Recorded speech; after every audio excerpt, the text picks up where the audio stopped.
Twitch because OBS has a bug that sometimes doesn't play audio, so I have to listen and see if we have... Yes, we have audio. All right, and Dementia Radio now, and recording in 3, 2, 1. Recorded live on DementiaRadio.org, it's the Funny Music Podcast, brought to you by FuMP.com, where you can download new free comedy songs twice a week. Now, here's your hosts, Devo Spice and the great Luke Ski. Hey, my name is Luke Ski. How you doing, everybody? Hey, Devo Spice, what you doing? Hey, it was the show. What's going on, man? Hi, everybody.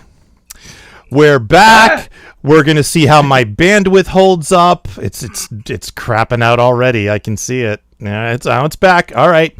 And Luke is sick. I will let him tell that story. Yeah, gonna be a good night.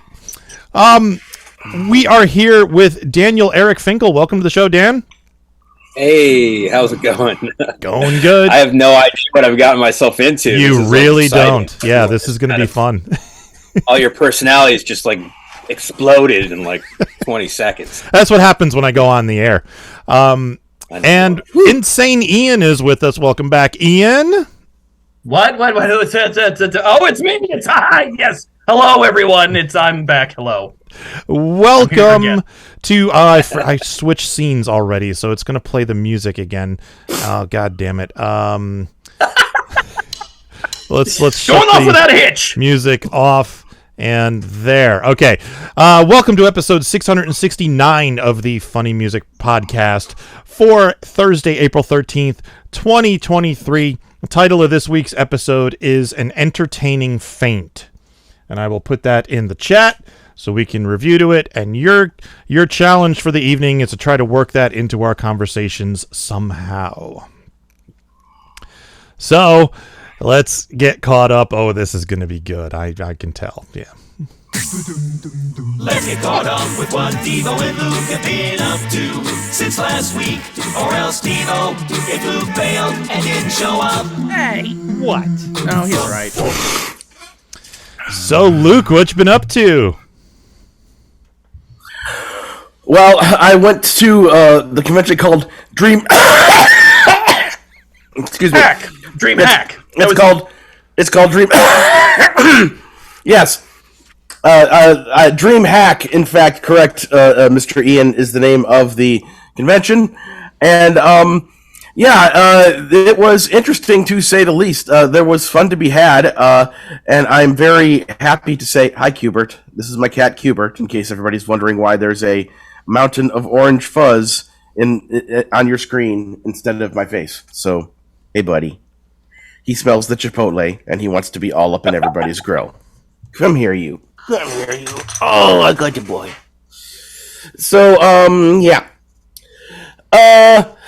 So Friday of that event that both myself and Kyle and Lindsay were at, we got to go on stage and be a part of this thing where we got to play Mario Kart, and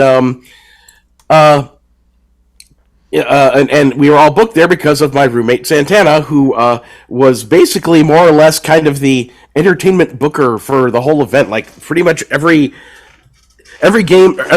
guest they got that wasn't specifically just about being like a video game voiceover person or whatever is somebody that she helped book. Because either she knew them or she knew people who knew them, etc. And so she was.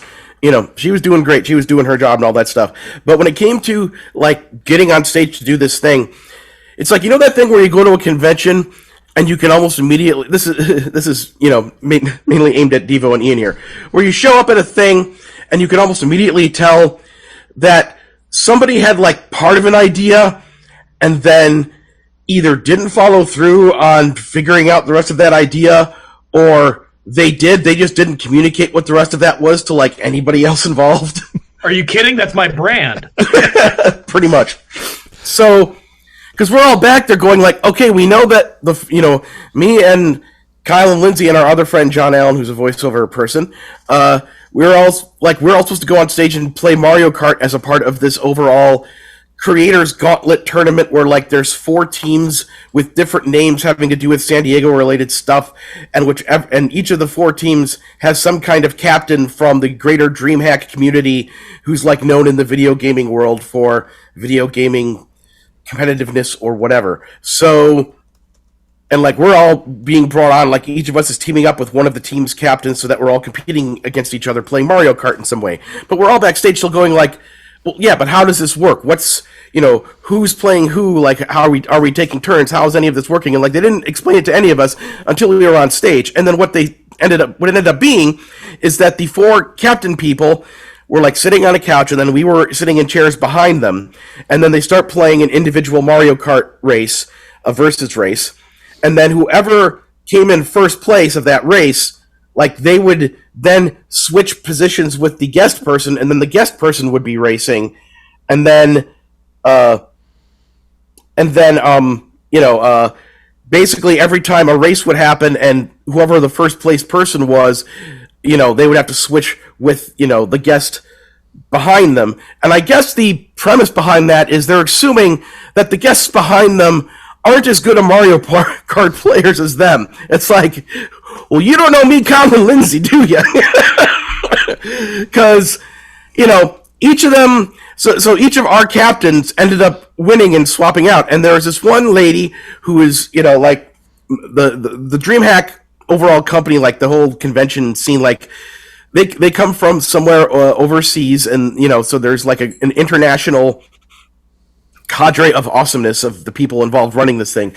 So she's like this, like I want to say she was Swedish. It could be one of those other countries up around there, but she's into fitness. She's like a total bodybuilder. Well, not bodybuilder, but she's total super fitness lady. She basically looks like the real life version of the Wii Fit avatar lady. Just kind of awesome.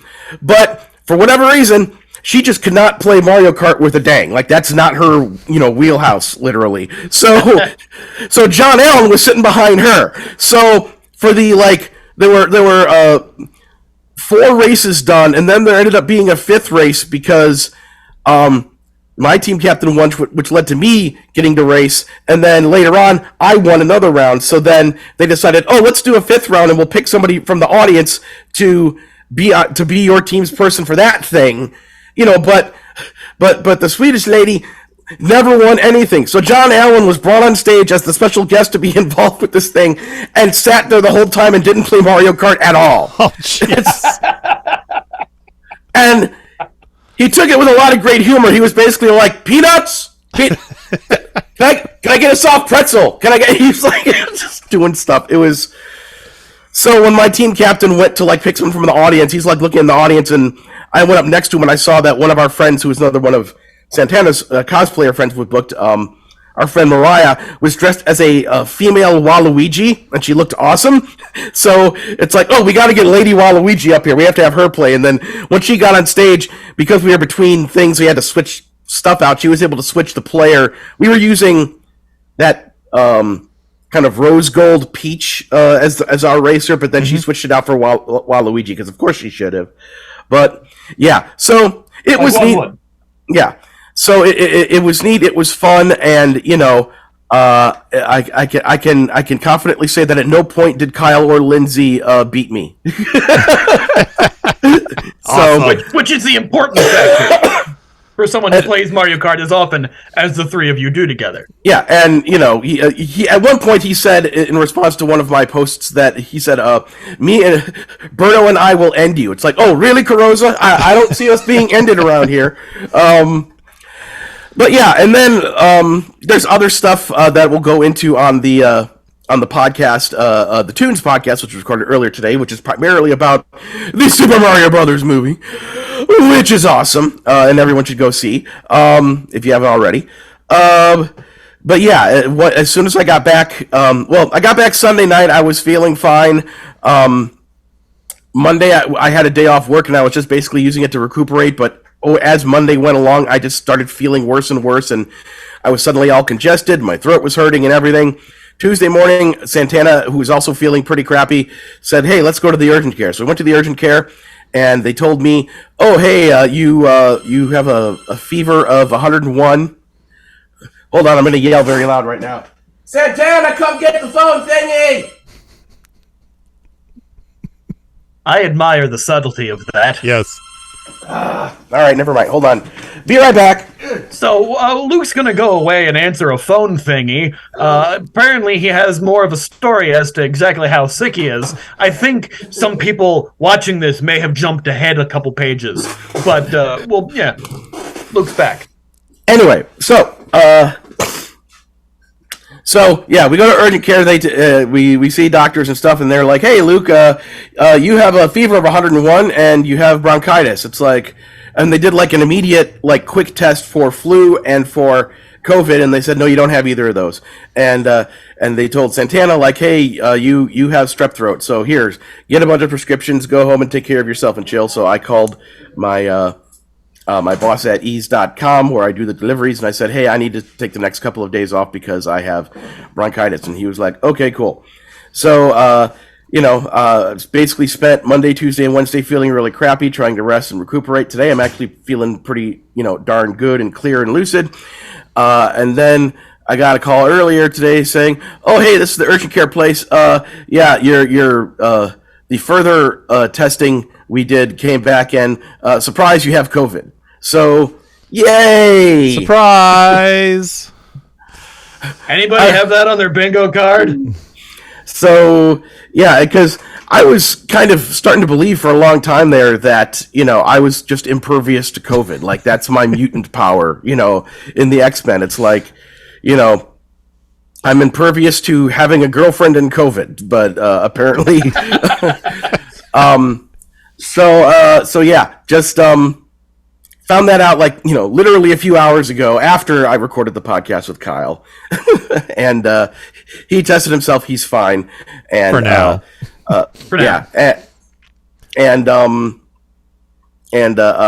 Santana does not have COVID for now, but they've each already had it once before, so they might have some amount of resistance to it at this point. So basically, I had to contact my boss at work and say, "Hey, blah, blah, COVID." And he's like, "Okay, I'll take you off the schedule the rest of the week, and we'll see how you're doing on Monday. And I'll just be at home isolating and working on all of the awesome commission artwork that people signed up for that I wasn't able to get done before DreamHack. So I'll be here with my awesome drawing board doing awesome drawings for awesome people who ordered them." So, Awesome. Yes. Also on Saturday afternoon, I did the steps I need to do to put my album "Be Amused by Me" up on Songcast, so it'll go out to Spotify and iTunes and all the other places. So if it's not up there already, it'll be up there soon. Yay! So and this is and I'll talk about that more during the funny music news. So yeah, I'm enjoying having Luke Ski back on Spotify. Yes, it's about damn time. Yeah, really. So what have you been up to, Devo? Well, we're back hard at work on working on our bathroom upstairs, which is so much fun. We ripped up the floor. We're trying to do this. Nobody cares. I certainly like don't. the way that trailed off. Honestly, we were up there and doing no one gives a shit. Yeah. All right, here we go. Nope. So I started the process of migrating the FuMP media server to a new host. I got all the files downloaded. I got the new host signed up. I got all the files uploaded, which surprisingly didn't take a really long time considering I had over 100 gigs of MP3s to move around. So I'm still working on that behind the scene. I have to get the website configured and then at some point do a DNS transfer. I have my monitor back. My right monitor's working again. I'm so excited about this. You have no idea how much I missed it. I was very concerned that there was a problem with my shiny new Mac, that the USB port over here was not working. And it turns out that the adapter I was using to go to the DVI input for the monitor was a mini display adapter, and apparently the M2 Macs don't support mini display anymore. The adapter over here on this side is a Thunderbolt to DVI adapter. And when I hooked that one up to this side, it worked. And I went, oh. So I bought a new, $10 adapter, and I'm back in business. So Yay, no trips to the Apple Store for me. And I bought a new projector for my stage show. I have a nice new short throw projector, and it's like 1080p, and it's really nice, and it's brighter than the one I'm currently using, and it's awesome. And now I need to take all like 300 videos that I have for my stage show and find the source files and re-render them at high res. That's going to be fun, because I don't know where most of those source files are. So they might just be the little 320p videos enlarged to 1080p. That's going to look great, but that won't be grainy or compressed at all. That'll look marvelous. Yeah, that'll be stellar video quality, less than SD. So that's enough about me. Ian, what have you been up to? Oh, about 5'8", 5'9" with the hair. No, it's I've been working mostly working between driving for Uber Eats and working on various and sundry TV shows as an extra here in Chicago. I'm working all next week as an extra for one show for like 4 days. It's going to be great. I can't say what the show is until later, but it's a very popular show that's on FX about cooking. Figure it out yourself. But also I've been working on the normal things that I do, like the music videos and the reaction videos. Just recorded a new reaction for my Patreon that goes live tomorrow for Comedy Musician Reacts, where I react to new to me comedy music. And of course, I put out a new song last week that I've been working on for a bit that I put out a video for as well, the video was super fun to make and is good, and I'm happy, and words are done now. Next person, please. So yeah, Dan, welcome to the show. Yeah, I'm happy to be here. This is a lot of fun so far. You've been sitting there going like, what the hell did I get myself into? I'm trying to absorb it all, It was it's like learning a new language or something. It's organized chaos around here generally. Yeah, you guys got your own rhythm. I like it though. Yeah, it's cool. So what have you been up to? I've just been writing a lot. That's my main. I would say that's my main thing I do is writing in all capacities. So I've been writing a screenplay, also getting ready to write my next book, and getting ready to do this. I'm going to start performing the book music show from one of the songs that you guys obviously heard. I'm going to start doing that. I'm going to Bellingham, Washington. So if anyone happens to be out there, nice. Like around April 30th, that's the date. Book of fest, like a big book fest out there. So excellent. That sounds awesome. Yeah. So you posted a song. Give us a quick intro to this song, and we'll give it a listen, and then we'll talk to you about it. Well, this song is actually the finale of the show that I do to promote my book, Mr. Taffle's Pants of Insanity. It's I should have said that right off the bat. It's a sci-fi, psychedelic sci-fi comedy satire. And I wrote like a little music show, kind of a lot of hip hop, some punk rock. And, just made it like, it's like a little comedy piece musically. And so this would be the finale after you've been like mind blown. Here you are. Hear this song. All right. Here is Buy My Book, Please by Daniel Eric Finkel. The anticipation of the correlation between the sizzle sensation and the pants' power of hypnotization is causing heart palpitations for all you freaks now in the leather pants nation. But this author has one stipulation to any further information about Mr. Taffle's insane situation. I'm not gonna tell you. You're gonna have to buy my book, please! Buy my book, please! Buy my book, please! Buy my book, please! Reading's fun, dog! Reading's fun, dog! Reading's fun, dog! Reading's fun, dog! And eat your vegetables! Organic vegetables! Expensive vegetables! I eat these vegetables every damn day! Every damn day! Every damn day! Every damn day! Why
Nice.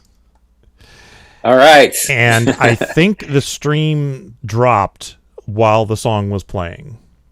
Oh, perfect. So, Perfect. Just what we were expecting. I'll plug the book. There it is. Ants of Insanity. As someone with the name Insane, I'm very I'm glad to hear of that. Yeah, you have to have a copy, man. How could you not have Absolutely. this book, dude? But honestly, the book's been doing great. I'm really happy. It's my debut novel. I've been nominated for awards and I've won some. That's why I'm going up to Bellingham it's this award called the Mark Twain Satire and Comedy Writing Award or something like that. That's awesome. yeah, that's amazing.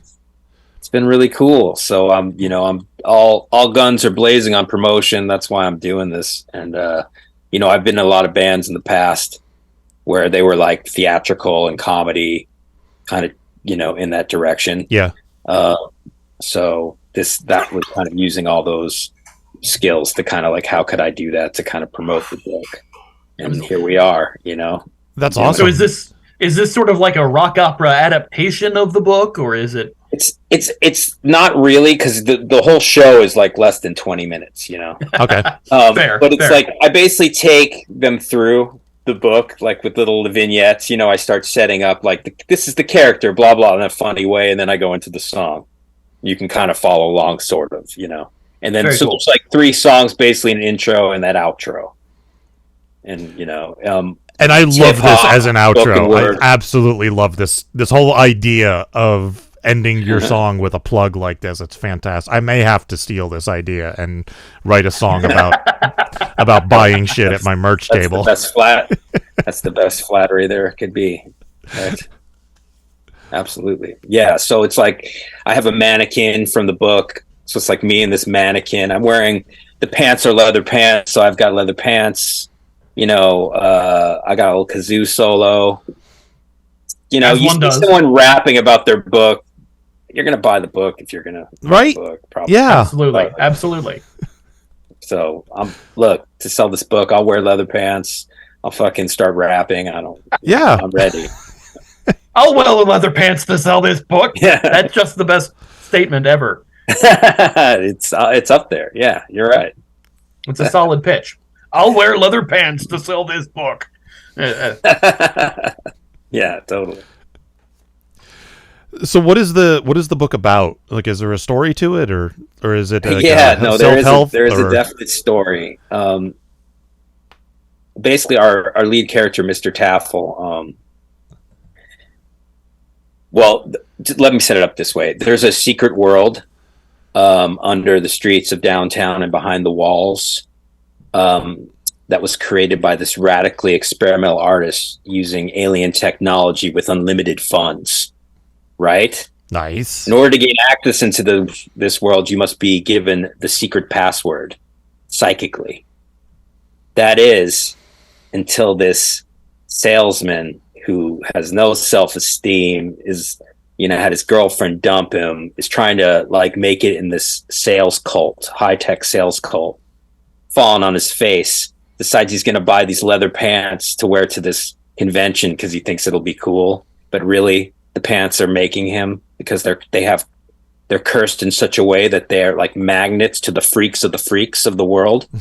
So of course they bring him right into the secret world, and he's got to figure out a way to get out. There's a whole adventure, surreal. It's very Salvador Dali. It's very trippy and funny, and I'm excited. That sounds really cool. A lot of work.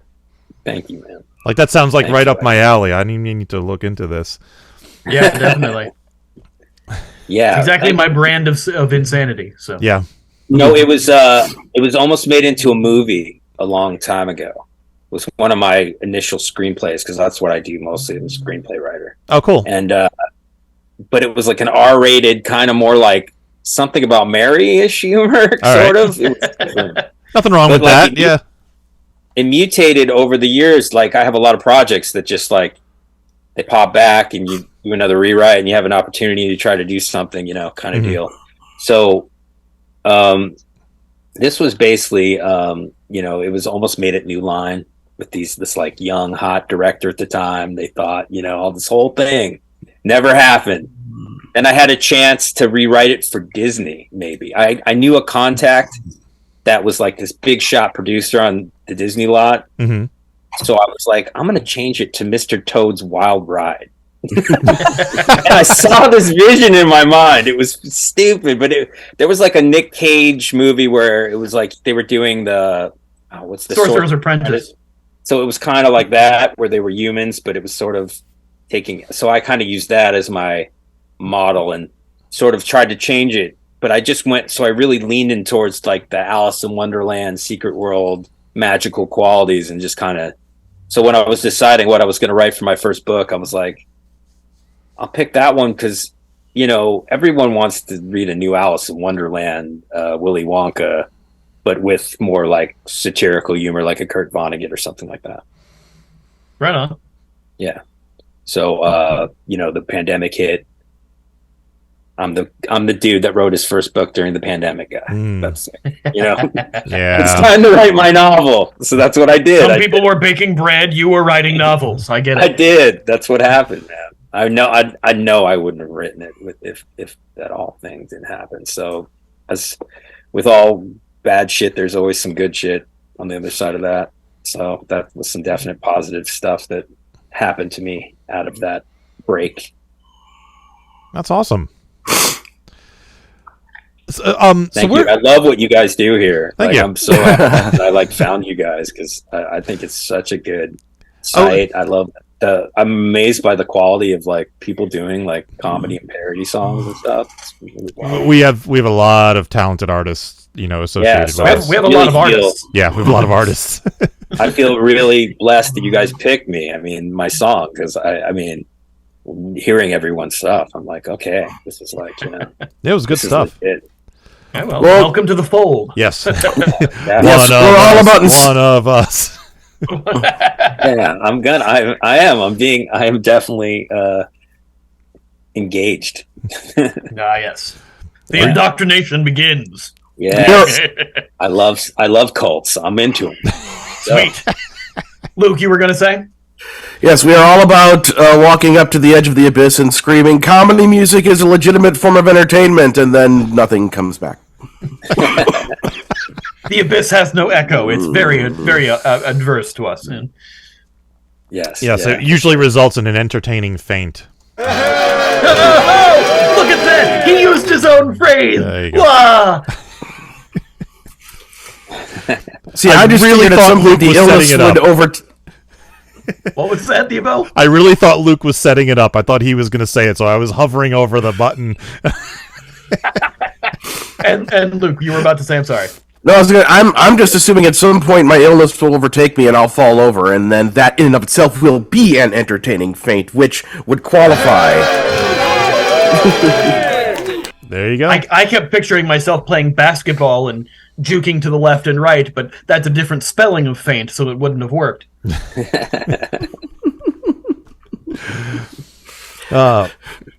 If it were parental floss, it would be an entertaining taint. That's true. That's true. So Dan, I'm where so are you glad from? Well, I live in Highland Park now. I've lived in Los Angeles definitely over 20 something years. Okay. So I've been out here a while. I came from Arizona. I grew up in Arizona. So that's not too far, but it's definitely far. It's far, So Nice. Scottsdale, Arizona, after college, did Europe for a while, then came out here to work in the entertainment business. I didn't know what I wanted to do. I was going to say you're part of the entire entertainment complex out there. What complex? What? The entertainment complex. Well, you said you're a screenwriter, right? Oh yeah. So, but weirdly, music was just like the last thing I would have ever thought I could do, get into. I love I'm a music freak, but I'm not. I never thought I'd be able to be in a band. But one of my friends that I became roommates with was starting a band, and he was like, "You got to be the sidekick. I need a sidekick." So I was like, "All right," and because he knew I was kind of crazy and whatever. You're his Flavor Flav. So Yeah, basically, I was gonna be like a psychedelic rock Flavor Flav. Okay. So he was like, It's better than being the guy who dances on stage for the Mighty Mighty Boss Tones. No, I had parts and stuff. It actually became kind of big. What happened was, for the first gig, he's like, "I'm gonna be a farmer, and you're gonna be the cow." That was the vision. I'm gonna come out there, and I'm just gonna be like. And then he didn't dress up as a farmer, so I was just had the cow thing to wear. So I was like alone. So my nickname became the Mad Cow. Nice. And that band it was called the Serotonins, and it became pretty big for a while, like not record deal or anything like that, but we were like in the Burning Man scene. We were playing, big shows, and famous people were into it. It was the whole thing. So what were you doing as the cow? Just dancing? Well, I started writing some of the hooks. I found that like I was actually, because I love music so much and I was creative, and then I started writing some raps with him. And then I had like little bit parts. I'd have spoken word parts. Sometimes I'd just be with the shaker singing backup, but I was kind of became like, how Flavor Flav is like of Public Enemy. He's the star because he's not, that sort of became me in a lot of ways. I was like where's the cow, the fucking cow that goes crazy, because I'd lose my shit. That was like, I'm like, what else am I going to do? I got to like be the guy that makes everyone go crazy, I guess.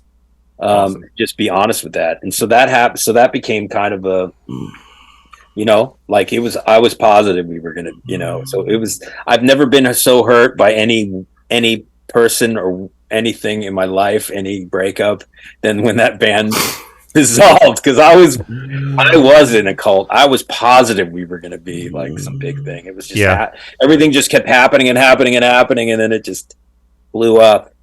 But then I formed another band called the Warlords of Rock and Roll Thunder and Lightning, and that was awesome. Wait. Is that like an 80s hair metal band? Because that sounds like... See, the craziest thing about it is we didn't have a guitar player. Oh, okay, sure. Why not? Right. It was 8-string bass. Crazy great drummer, big monster drummer, and then like this MC that could also play like dope keyboards, but he wasn't like necessarily trained, pianist. Ooh. Close enough. So that was we still every blue moon get back together and play a show, but like it's we did that for a long time. And I also did like this comedy hip hop thing called Mexican Pharmacy. That's kind of where this book idea came from, because during that Mexican farm, I was like my alias was Hunter S Hip Hop, so I pretended like I was like Hunter S Thompson, and I was like, like the hip hop version. It was like, and he was Gonzo. Okay, so perfect. Yeah, we didn't really take it very far. We made a couple albums, so we didn't play many shows or anything. But a couple of the songs, more than a couple, I wrote like some of my screenplays as raps. That was like So I was like, okay, it was like a challenge. Like, how can you like pitch your screenplay in different ways as like doing raps? So that was kind of how the book idea kind of came to after. I was like, maybe I'll do one. I was living in Portland with a friend of mine. I took time out during the pandemic, like six months, to live in Portland in my friend's house. And I just put my shit in storage. Mm-hmm. And I worked on the book, like another draft of the book, and then he happened to be a musician, and when I told him the idea, he's like, we're gonna do it, so I ended up writing these raps, and then he kind of helped me. He basically we basically just got him together on drums, and then another friend of mine was a producer who made music that just ended up putting all the music on it. So it was such a weird. It started like I wrote all the raps to other beats and stuff. Mm-hmm. Then my other friend took it, kind of made it into like drum songs, and then this other guy took it and finished it. So it was really a unique creative pass off, like just organically. It wasn't like there was no plan. And these are all the songs you put into the show based on the book? Yeah, these are all. So basically for the show, I have like, there's an EP. You can, under my name, Daniel Eric Finkel, if anyone wants to listen, you can listen to the EP. We recorded it in one day, of course, all the vocals in one day, as you do when you have no money. Right. But a pretty good studio, And So yeah. So what the hell was I just saying? I don't even remember. The show, the songs for the show about the. Oh, so basically we took off the vocals for the show, except we left the sound effects in, so it's really funny. So I'm basically doing this karaoke version of it, you know. Oh, that's how we all perform when we perform too, because none of us are in bands. Yeah, none of us are in bands, so we just have an MP3 player with our backing tracks on it. Yeah, right. I'd love to play a show if there's ever like one of those like comedy shows. Like I'd love to do this. Oh, we may have something coming up. Yes. All right, well, put me in. I want to play, man. I want to do my show. We have. Can you make it to Ohio? Where? Ohio. I don't know. You never know. I love traveling around. Fun. Awesome. You know? Yeah. All right. So do you have anything you'd like to plug? Well, again, I'm going to hold it up for the third time. This is my book. You can get it on Amazon. And I'd love if anyone would read it and give a review. I'm going to do the audio book in a couple months. I was just going to ask if it was on Audible because I have a subscription. Not yet. I'm going to do it. Basically, I'm going to this contest. I'm seeing like and then I'm going to rebrand the book with all these fancy ribbons, and then like do the Audible and like kind of remarket it. So that's kind of the plan for now. But so yeah, just any opportunity I have to get on here, I so appreciate it, you guys. This was great, you know. And Luke, thank you. I met Luke, so yeah, appreciate that. Did he give you COVID? I had it there too, though. You know, I've had the gold COVID. I got it. It was great. I didn't have to work. They paid, sort of. You know, it was cool. Like I was like, okay. I wasn't feeling that bad. I got to eat soup. I love soup. There you go. Soup.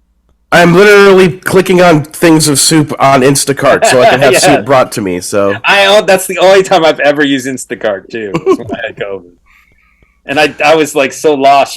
I'm like, what do you mean you're out of that? She kept calling me, you know. I'm like, it's too much pressure. I don't know if I want the other brand thing. I don't just make a decision for me, you know. So I was like, I don't know what I'm doing. Anyway, thank you guys. Awesome, thank you. No problem. So we're going to move on to news and interviewing Ian and stuff. You're welcome to stick around if you'd like. You're welcome to take off if you have better things to do. I kind of need to bounce to do a few things, but again, thank you guys, and I love what you're doing. All right, well, thanks so much for joining us. Yeah, please submitting to the site. Yeah, please submit more funny songs when you have them. Yep. So yeah, I will. Thank you guys. Bye-bye. Awesome. Take care. See ya. This is the FuMP. Inclusion over isolation. It's all about democracy. Exposing the GOP. Yeah! See a couple of dogs with more love than they have got. When they see us holding hands, they wish that they were geeks in love. And when they hear our favorite bands, they wish that they were geeks.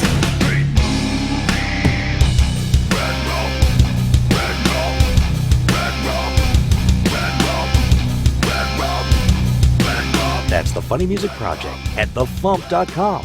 THEFUMP.com.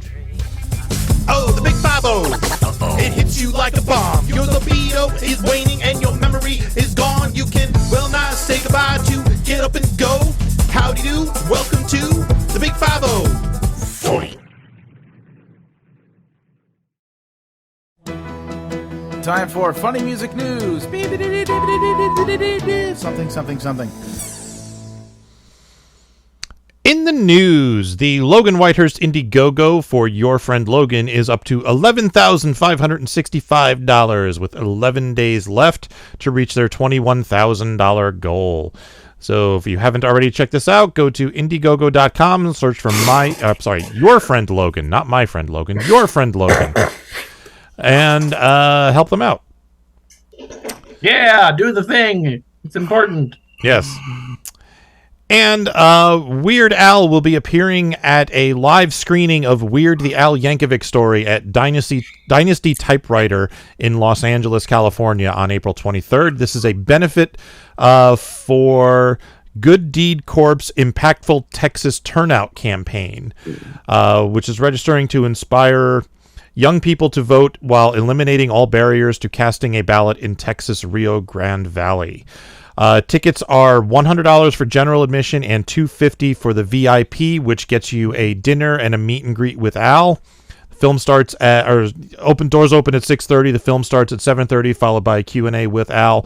This is April 23rd at the Dynasty Typewriter Theater in Los Angeles. And I don't have a link for tickets. I thought I did. But it's probably on the Dynasty Typewriter website. Probably on the Dynasty Typewriter website, so you can go to it for that. That's all the news I got. You guys got anything? I wanted to put this out there to both the two of you and to everybody out there, because, okay, so, as I have mentioned before, I am putting out all of my previous albums on Spotify and iTunes and all the other places, doing one every 2 weeks. Basically, every time I get another paycheck, I'm going to take the time to do the thing. I kind of looked at my calendar and I saw, like, okay, by the time it gets to be August, that means all of the stuff will be up. One side note of this is I'm trying to figure out what to do about the Psychopotpourri collection, because that's basically a collection of stuff from my first two albums, which were all recorded, they aren't the best recordings. I mean, I don't want to have them all lost to, it's like, okay, so there's the Psychopotpourri thing, which basically represents my first two albums. Then there's What a Ripoff Volumes 1, 2, and 3. There is the bonus tracks I made for the Greatest Hits Volume 1 album.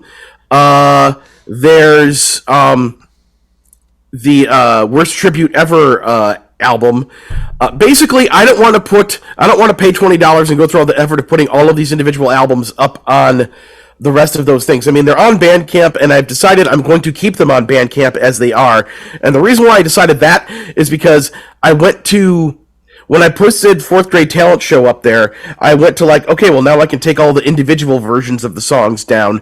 And then when I went to do that, it said, oh, if I take these down, it's going to remove these tracks from the collections of like people who already bought them. And I'm like, so like if they bought them but they hadn't downloaded them, then they would just like lose their access to them forever. And I'm like, well, that's a bunch of crap, so I don't want to. So I mean, make those private. Well, I mean, yeah, same thing. It was just basically, I don't know. I just kind of felt weird about the notion of like if somebody bought one of these albums and I made it private and then they wanted to download it later and they wouldn't be able to or something. I just kind of figured, okay, fine, I'll leave all the stuff that's on Bandcamp, I'll leave on Bandcamp. But as far as all the stuff I'm shuttling over to Spotify and iTunes and all that stuff, I don't want to put all of those albums I had just mentioned, in their full versions out there, because I don't think it's like necessary. It's not going to like help my career or whatever. But for the purposes of, having, representation of all the stuff that the fans like the most and that I think is the most significant, etc., I want to put something out that contains this stuff. And I also noticed some other rules, like on Songcast, like the albums have to be like 40 tracks or less. So I'm trying to figure out how I want to divide this material up, and that's something I'll have to kind of mostly figure out on my own between now and when it gets to be about July, when I'm going to have to figure out how I want to go about doing this. So, that's one thing I got to contend with. But the main thing I wanted to put out to you guys and ask your help with is back in the year 2020, I believe it was, when the last time I did the Lukeski Top 50 poll. Basically, I created I created the poll on SurveyMonkey, and I just put all as I had always done in the past, be like, just go to my social media and just blast it everywhere, like, hey, here's the link, hey, go vote on the poll, hey, everyone, I'd like to try to get as many people as I can voting on the poll. Just go to here and, like, if it's a song of yours that you consider a personal favorite, just, click on the little, dot thingy, and, you can pick as many as you want. Just try to have some amount of discerning between what songs you personally like a lot and the other ones that are just kind of like, whatever. So in the years past, I've always gotten about 50 people at least that have, done that, and, I've been satisfied generally with how the whole thing went. Last time in 2020, somebody decided to troll me, and I could take a guess as to who it is. Thinking about like the handful of our friends who are Weisenheimers, to put it politely. Somebody went and repeatedly, for days upon end, would vote for the song "I Kissed a Squirrel," which is a fine song that had its time, back in my early days of goofing around, and it had its It was a song based on an inside joke that me and my brothers and my friends did in our little improv video R-rated sketches, and it's on the Psycho Potpourri collection, but it's not something I would hold up as like an important song in my career. But whoever it is kept either going in and only voting for "I Kissed a Squirrel" repeatedly, or voting for that and like a handful of other random songs, just to make sure that whatever. The other top songs that were getting, requests like Grease Wars and Still Like a Hobbit and When You Wish Upon a Death Star, that "I Kissed a Squirrel" was coming out as the most, voted on thing. So I had to keep going into the SurveyMonkey results and looking through, because, the people weren't putting in like their email addresses to identify who they were or whatever. It was just a mass, dumping of people doing things. So I had to go through and see who was all voting for it. And basically, if it seemed like it was somebody that was, just voting for "I Kissed a Squirrel" or voting for "I Kissed a Squirrel" and a handful of other random songs, I had to eliminate them from the poll, because it's like, I'm sorry, but I'm not going to let you jerk me around and screw up this poll. It's important to me. It's like, sorry, forgive me for actually giving a fuck about, me and my songs and my fans and, what people like, because I actually use that information to help me figure out set lists and other things that have to do with my, career. So whoever did that, haha, you're very fucking clever, but fuck you, so the person who did that can either admit it to me, so that I know that it's them and that, they can promise that they're not going to fucking do anything like that ever again. Or I can do something else, which is figure out another way to do this poll where I basically have people sign up for it in advance so that everybody has an individual email address, so that like, okay, here's the poll to the however many people I can get signed up for it, to this number of people. Here's everyone taking the poll. And then I can get everyone's answers from each individual person, so that nobody has the ability to fuck with my poll just to piss me off. You can always do it the way that we do the Logan Awards and do it through Google. Doesn't SurveyMonkey give you the option to restrict IP addresses so they can only vote once? They probably do. I mean, at some point, SurveyMonkey went from being basically a free website to having like a paid subscription level. And I know that the last time I went to do the poll, I suddenly realized like, oh, I have to like group some of my albums together, because they're only allowing 10 questions per each poll if you're getting the free version. So maybe either I'll do it on Google, or maybe I'll just pay for a couple of months to get the paid version of SurveyMonkey, so that I can set the restrictions. So it's like you enter in an email address, that's, because I also don't want to end up in a situation where whoever this is decides to just create a whole bunch of dummy sock puppet email addresses just to screw with me. Yeah, I mean, the IP address is not foolproof either. I mean, you can spoof your IP address fairly easily, but it's something. So basically, this whole process of me putting the songs on Spotify every 2 weeks, and then me reminding everyone or letting them know, like, hey, this is all up on Spotify now. Go listen to the album, so that, not only do people have plenty of time to listen to and re-listen to the newest album, Needlessly Meta, and get all those songs, firmly entrenched in their heads, they can kind of, over the next few months, kind of take a walk down memory lane every couple of weeks and re-listen to one of my old albums, so that by the time the poll gets here, they'll have, a good idea of what tracks they would want to pick and help pick who will be on the top this time around. So that's the thing. If anybody out there listening wants to leave some feedback on a future, on next week's podcast or whatever, to tell me what you think about all of this, just let me know. And that is the thing I had to say about the stuff. Word. All right. Ian, you got anything before tour dates? Smart and Proof Lobster Cabinets on Spotify now. Hooray. Yay. All right. Tour dates. On Sundays in Nashville, Tennessee, Steve Goody hosting at the Bluebird, although probably not while he's on the road doing house concerts.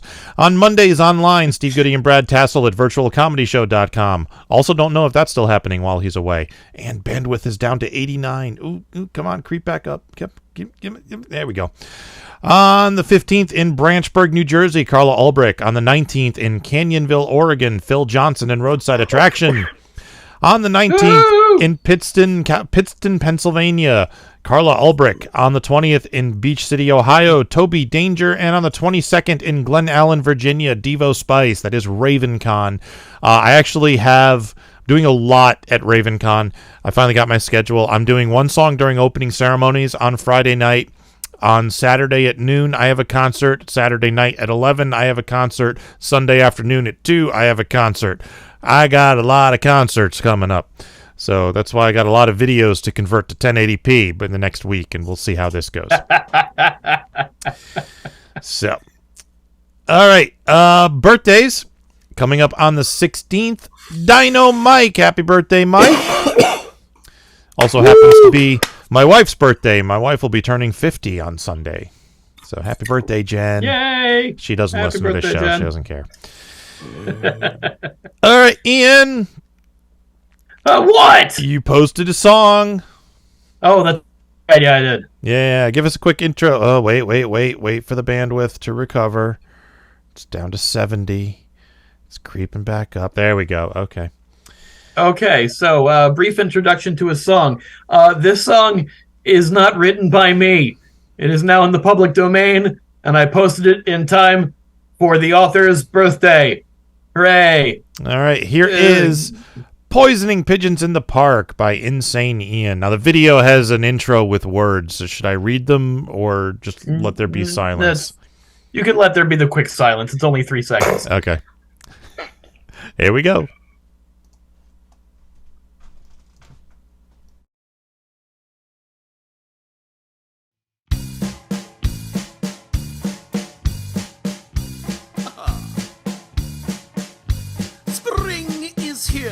Spring is here. Life is Skittles and life is beer. I think the loveliest time of the year is the spring. I do. Of course you do. But there's one thing that makes spring complete for me and makes every Sunday a treat for me. All the world seems in tune on a spring afternoon while we're poisoning pigeons in the park. Every Sunday you'll see my sweetheart and me as we poison the pigeons in the park. When they see us coming, the birdies all still go for peanuts when coated with cyanide. The sun shining bright, everything seems alright while we're poisoning pigeons in the park. We've gained notoriety and caused much anxiety in the Audubon Society with our games. They call it impiety and lack of propriety and quite a variety of unpleasant names. But it's not against any religion to want to dispose of a pigeon. So if Sunday you're free, why don't you come with me and we'll poison the pigeons in the park? And maybe we'll do in a squirrel or two while we're poisoning pigeons in the park. We'll murder them all amid laughter and except for the few we take home to.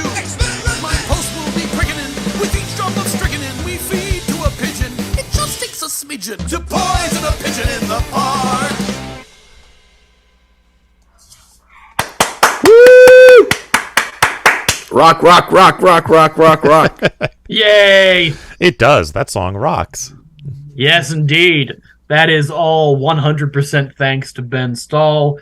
I was driving around listening to Tom Lehrer albums while I was delivering about a year ago, and I was like, man, this stuff is great, and we should get the FuMP together to do a tribute album. And I want to do Pigeons and the song. Yes. I want to cover Poisoning Pigeons in the Park. And then later, Tom Lehrer in November put all his songs in the public domain, and I went, sweet, now's the time.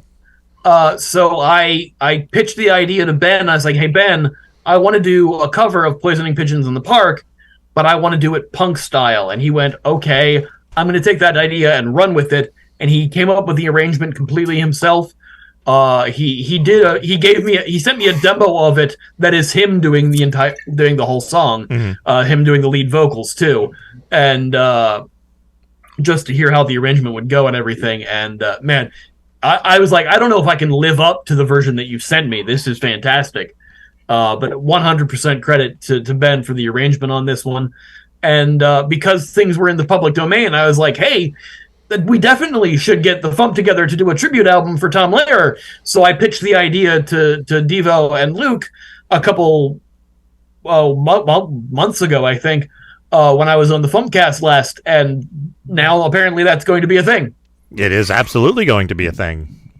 We had forgotten to mention it and then kind of mentioned it when I performed this song at the SmackDown at MarsCon in March.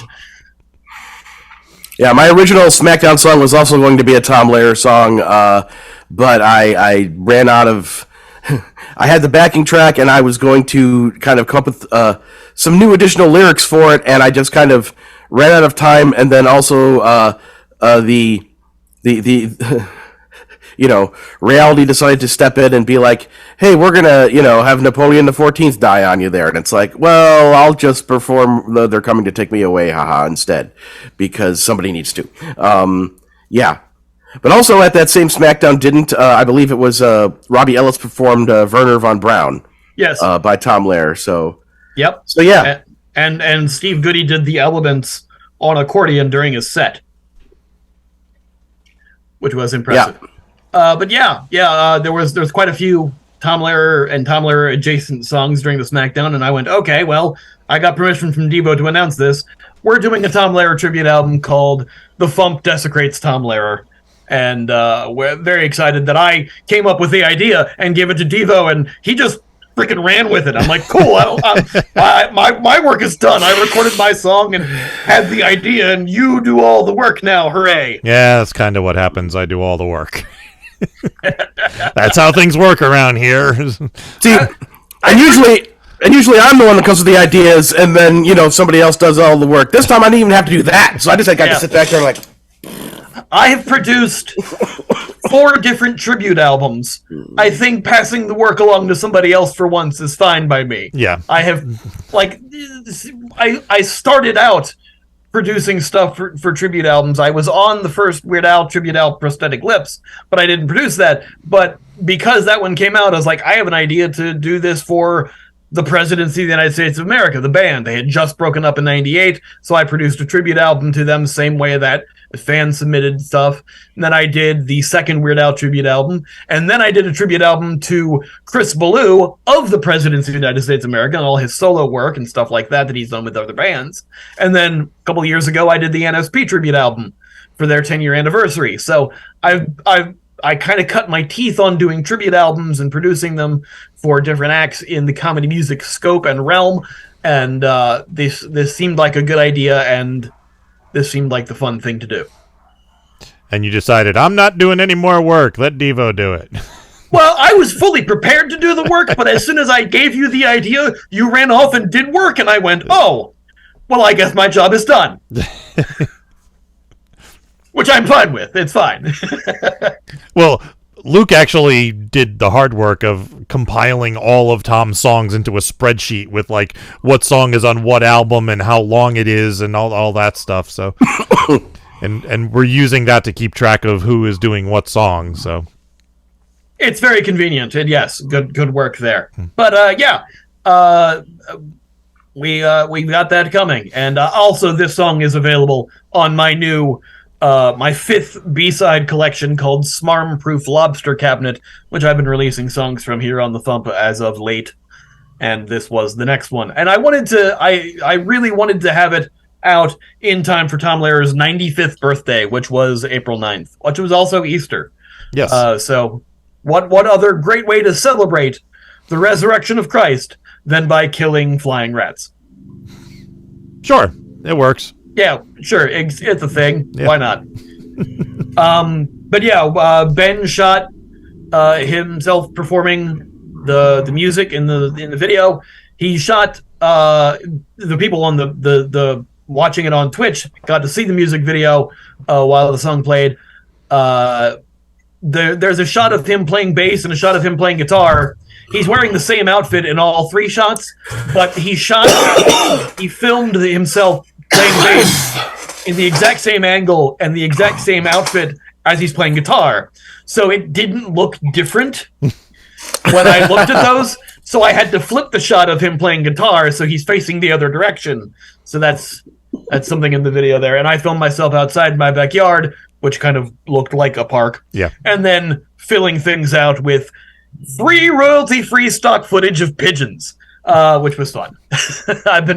I like finding free royalty-free stock footage stuff now for videos, because I did that for Unhealthy and now I did it for this.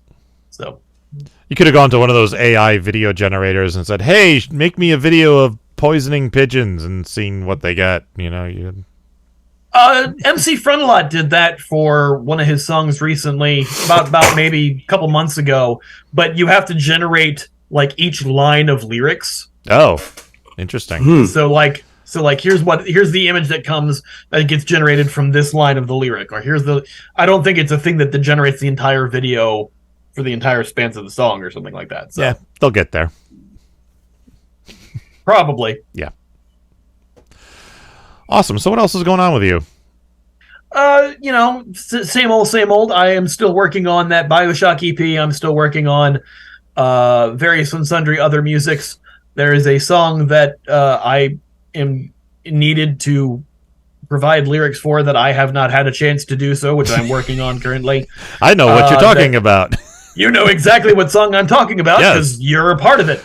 So that's the next thing that is probably happening with me. If not, I am working on a lot of music videos right now as well.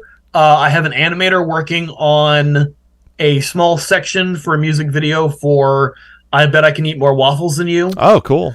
So I have that in the pipeline right now. I'm trying to raise funds for a full animated video for I Am the Video Game Boy. Both of these songs being on Illinois. But I might do a fundraiser for that. I'm not sure. Just working on various songs. I kind of want to do an entire visual album for Illinois. The album came out in 2021. It's 2023 now. I have videos for most of the songs. I want to do videos for all the songs, and I think I'm going to try to get together a visual album for that, and to finish out the few songs that don't have videos. And I think that's going to be a good time, and working slowly on things of that nature, and also just doing my usual video stuff that I do every month at my Patreon. Actually, every week at my Patreon, because I do weekly videos where I react to comedy music. And whenever I do a new song, Patreon gets it before anybody else. So if you want to get that stuff early, that's patreon.com/insaneian. And there are several different tiers that get different perks and stuff like that. But for the most part, anybody who contributes to my Patreon gets their name in the credits of every video that I do, when I remember to put credits on it. But for the most part, I do. Unhealthy didn't have credits for whatever reason. I completely forgot it. But Poisoning Pigeons has credits at the end, and all the patrons are listed there. And every video that I do weekly has the Patreon credits in it and whatnot. So get to see your name in one of my videos if that's appealing to you for some reason. Get my music ahead of time, my videos, all sorts of other cool stuff. Sometimes I do commentaries, I do Patreon exclusive reactions, and that takes up a lot of my time nowadays, which is working on stuff for Patreon for my wonderful backers and patrons. Nice. Excellent. All right. Well, you just plugged Patreon. Do you have anything else you'd like to plug? Yeah, insaneian.bandcamp.com is where you can get all sorts of Insane Ian music, including my brand new album, my 5th B-side collection. That is Luke humming there into the microphone that we can hear. And it is called Smarm-Proof Lobster Cabinet. It is available on Bandcamp. You can even get physical CDs of it from my Bandcamp. And if you're afraid of physical media and only want to stream things or download them, not only is it on Bandcamp, but it's on Spotify, Apple Music, iTunes, SoundCloud, YouTube Music, all sorts of wealth of things. I'm sure it's on Deezer or Rhapsody or any of these other things that nobody remembers the fucking name of anymore. And also, I have merch. Something I don't talk about too much, but I have a merch website called insaneian.myspreadshop.com, and I have t-shirts and hats, and it's linked on my YouTube videos. You can see a listing of like some of the top products of there's the Insane Ian t-shirts and logo hats and stuff. Sometimes it's featuring the logos from Illinois. Sometimes it's featuring my Run DMC logo. It's got the bean from the Illinois cover, and various and sundry other things. The Castlevania logo is there. You can get that on hats, t-shirts, mugs, whatever. I'm looking now. I love that Castlevania logo. I'm meaning to pick up one of those. Yeah, the Corey Kramer, who did the who does the Wonder Weenies webcomic, designed that logo for me. It's awesome. I did that for Illinois for when I did the Castlevania song, Dungeon Castlevania. So all sorts of cool stuff like that. You can check that out again at insaneian.myspreadshop.com. And or you can go to my YouTube channel, and underneath all of my videos, right by the description bar, is a link to my merch and stuff. All right. So let's do more stuff. We actually have a third song this week, and I have a pre-recorded interview with Joe J. Thomas. I forgot to mention that earlier, so yay. All right, let's do this. Making the internet absolutely ridiculous. Dementia Radio. www.dementiaradio.org. Port 8027. Please hang up and try again. This is the part where there's feedback. Feedback. Feedback, you know that segment of the show we do about now? Feedback. Feedback. Feedback.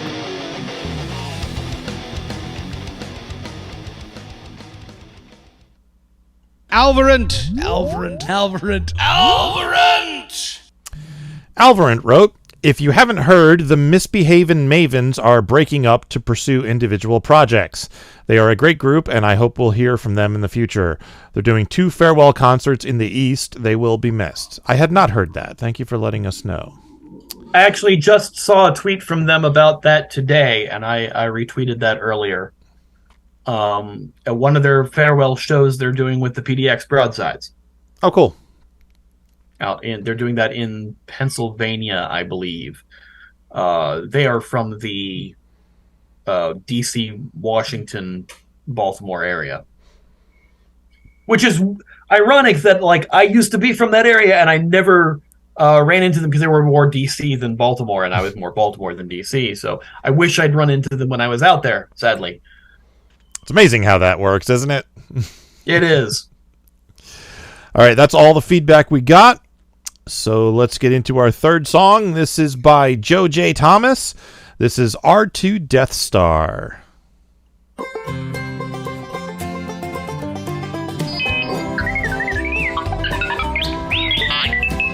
Remember that time near Alderaan, R2-D2 plugged right in. With a beep and a boop, he shut down all them Death Star trashy bins. Long as he's got that S-Comp link, how's about he goes too far? He took control of the whole dang thing, he's R2 Death Star. Got a million crew, he's white and blue, the Empire's running scared. With a golden butt, a scruffy stud, and a wonky full of hair. That super laser's heating up, planets blowed up, then recharge. Just a little droid, but don't you toy with R2 Death Star. He blasted Emperor Palpatine, took out the Senate too. Vaporized Darth Vader and had a whole Sith barbecue. Them clones got fried, and just for fun, he went after Jar Jar. That tiny beeping trash can droid named R2 Death Star. Got a million crew, he's white and blue, the Empire's running scared. With a golden butt, a scruffy stud, and a wonky full of hair. That super laser's heating up, planets blowed up, then recharge. Just a little droid, but don't you toy with R2 Death Star.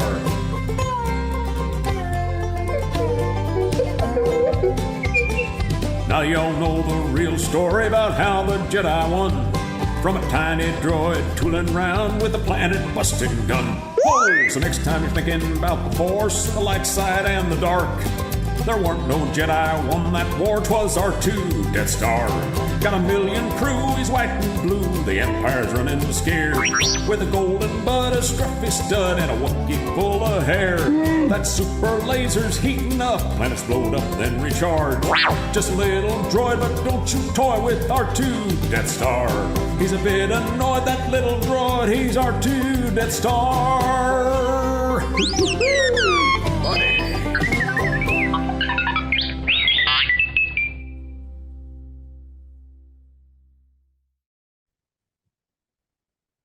I'm here with Joe J. Thomas. Welcome back, Joe.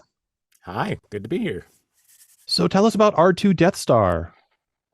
Well, I had the weird idea of, I remember the scene where R2 plugs into the Death Star and stops the trash bin. And I went, wait, doesn't R2 have the complete plans of the Death Star in his head?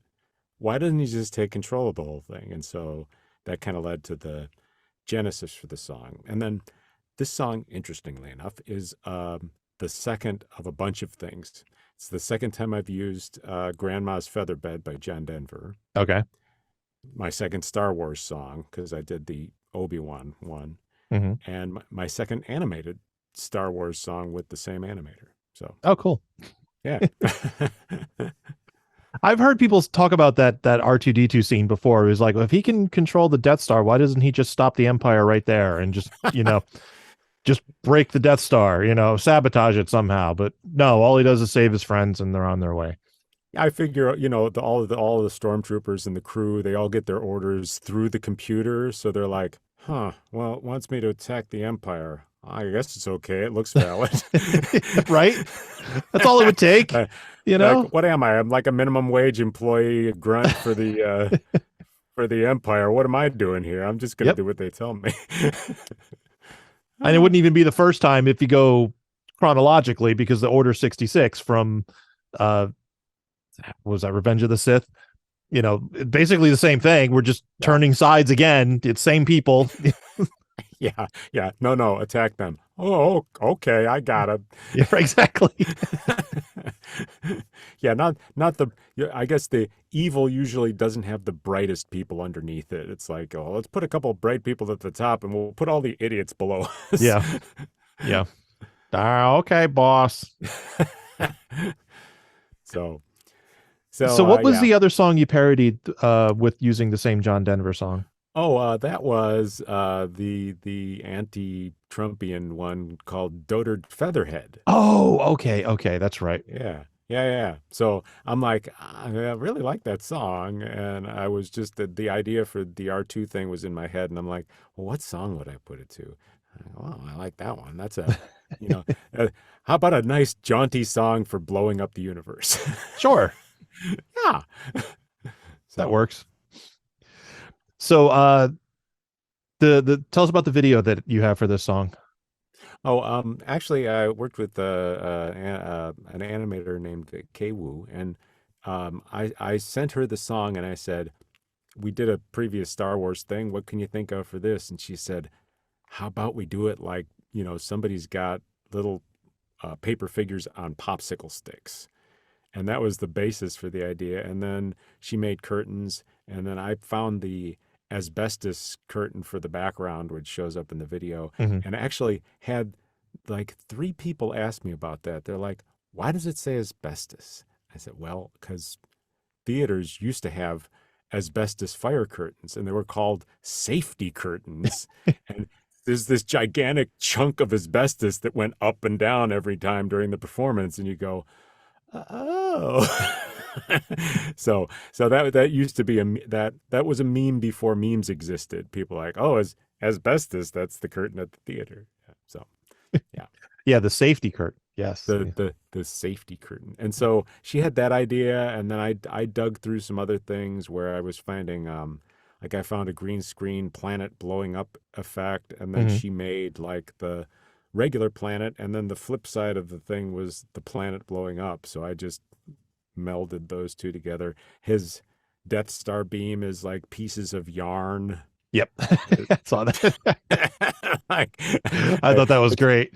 It's very, if you had popsicle sticks and paper, you could probably make this video. I was wondering why you didn't, because you could just print out these graphics and put them on popsicle sticks. And, yeah, and then just do this. Yeah. That would have been, actually probably would have been faster, but I'm too much of a techno nerd and going, how do I make this tool do this? I used DaVinci Resolve, which is probably the largest project I've done on it yet. And it's Okay. good. It's just a little quirky in the interface. I've never used Resolve. I've heard about it, but I've never used it. It's nice. The free version actually does a ton of stuff. There was even a guy, I watched a video the other day where he said, "Hey, want to make some vector graphics but don't have a vector graphic drawing program?" Yes, you do. DaVinci Resolve has one built in. I'm like, wait, what? And he drew like an entire vector graphic little cartoon figure, and he's like, there, now I can save this as a vector graphic and scale it and do all sorts of other stuff. Oh, pretty cool.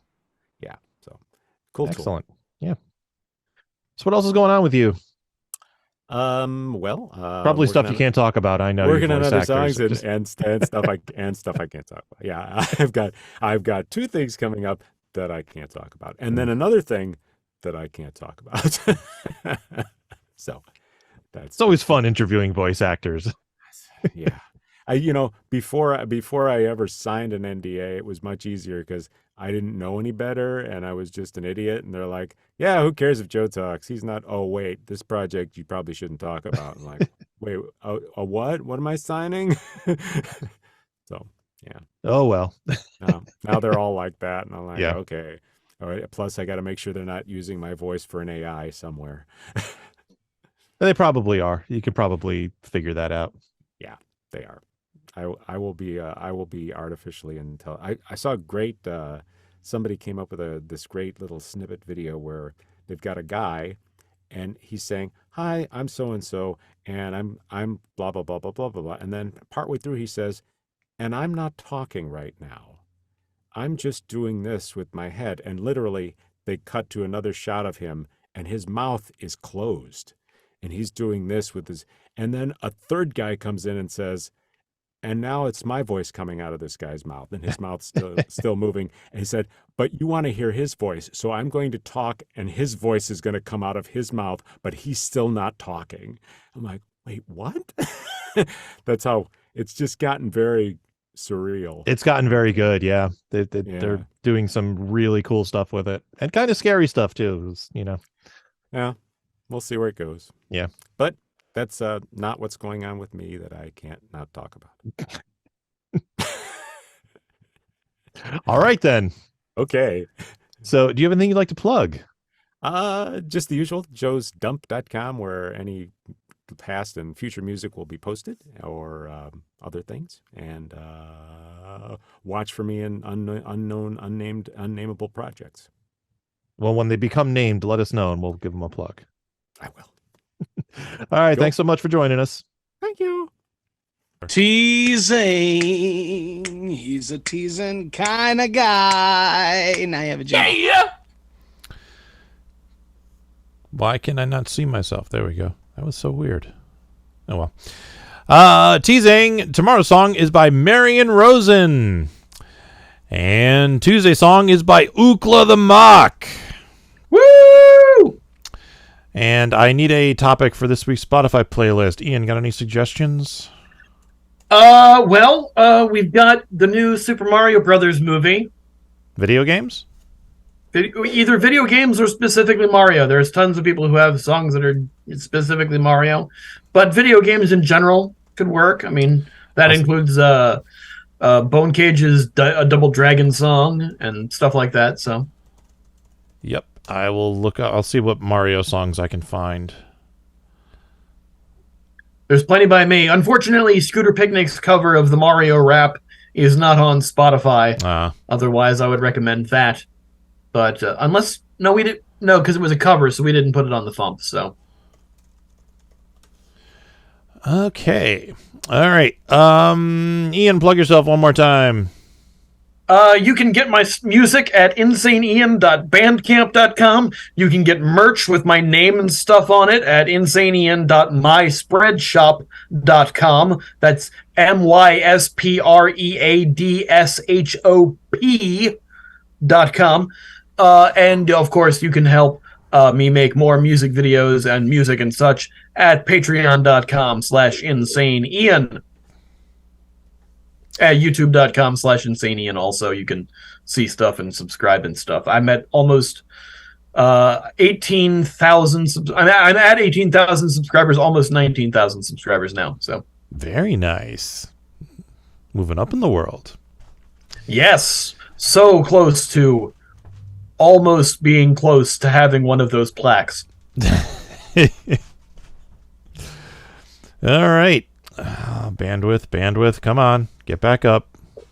Luke has stepped away. So Luke has stepped away. Joe J. Thomas is at joesdump.com. I don't know where Daniel Eric Finkel is. Does he have a website? You can apparently get Eric Finkel's book, Daniel Eric Finkel's book at Amazon.com or any other version of Amazon, depending on where you might be in the world, because Amazon goes everywhere. Yep, he is at DanielEricFinkel.com, ironically enough. Yay. Good, convenient names are win. I like things that are easy to remember. I like things that are convenient. Come back so we can end the show. Luke. Like the end of the show is just us yelling for Luke to come back. Yeah.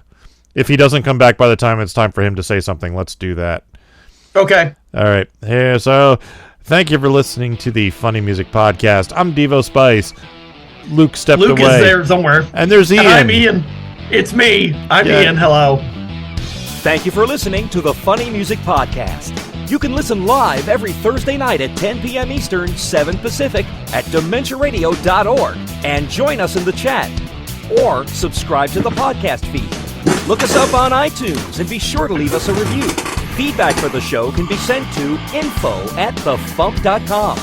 The Funny Music Podcast is a production of Fidem Interactive, LLC, released under a Creative Commons share-alike license. Tell your friends. Tell your enemies. Shout it to random people on the street.